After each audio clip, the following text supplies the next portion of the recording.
The Fat Controller's engines.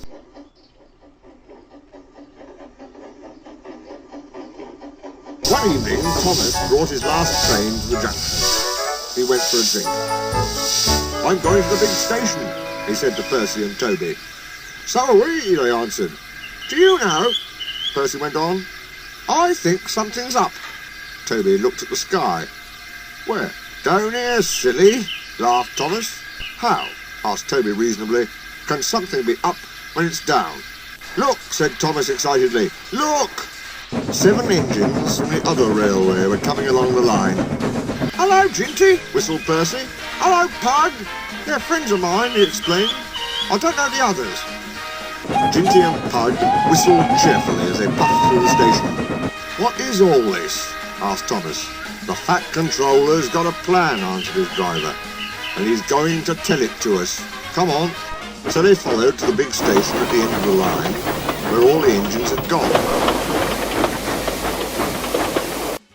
The Fat Controller was waiting for them there.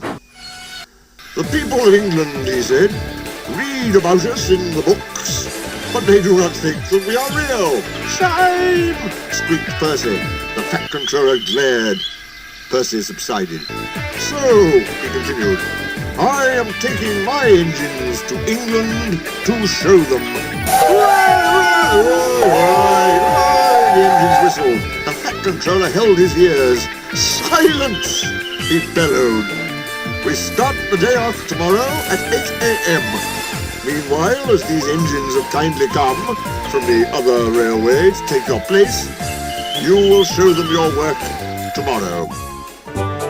Next day, as Annie and Clarabel were going to England too, Thomas and Ginty practised with some other coaches.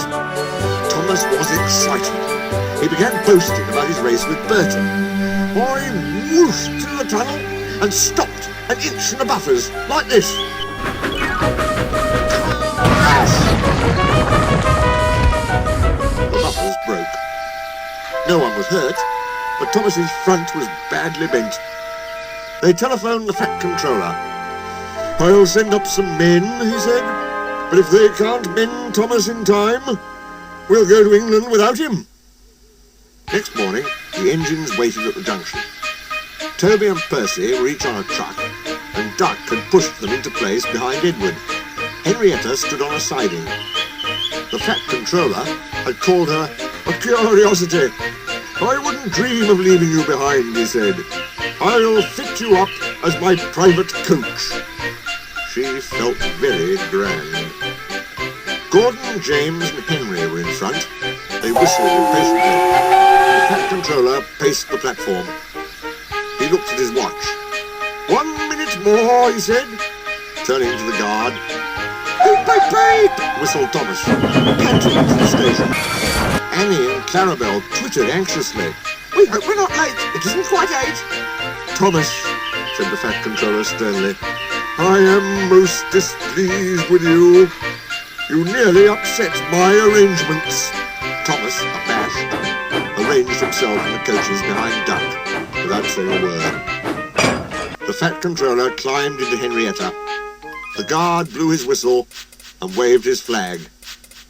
The engines whistled, "Look out, England, here we come!"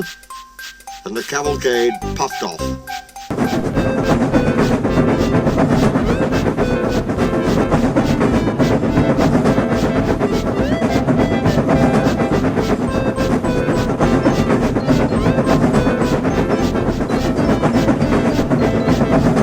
The engines stood side by side in a big airy shed.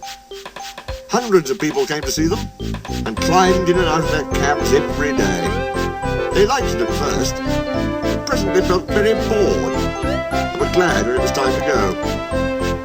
The people along their line put the flags out and cheered them home. "We are glad to see you," they said. "Those others did their best, but they don't know our ways. Nothing anywhere can compare with our Fat Controller's engines."